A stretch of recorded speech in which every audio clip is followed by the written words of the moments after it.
Gimana, Pak?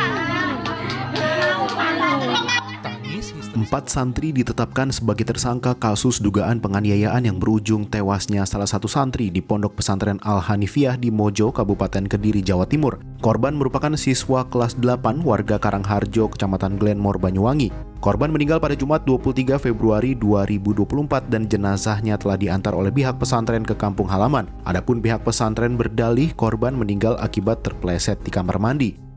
Tanya tadi yang di depan kalau sampaikan tadi, sakit apa kok ke rumah sakit? Katanya terpleset kan. Nah, akhirnya saya spontanitas karena ya saya percaya wong itu kakaknya. Kan masa kakaknya mau menipu kan ya enggak kecil kemungkinan kan gitu kan. Enggak masuk akal.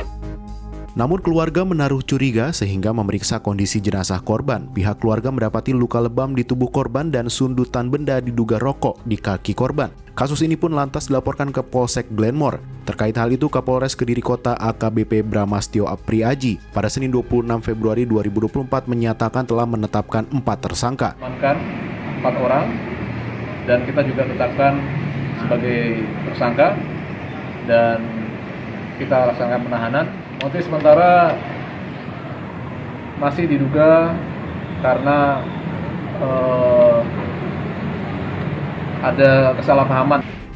Bramastio menyebut para pelaku merupakan santri di pondok pesantren yang sama dengan korban. Mengenai detail tindak kekerasan yang dilakukan terhadap korban, polisi masih mendalami dengan menggali keterangan dari saksi-saksi, baik yang ada di lingkungan pesantren maupun dokter yang memeriksa jenazah korban di Banyuwangi. Polisi juga mendalami potensi tambahan tersangka lain.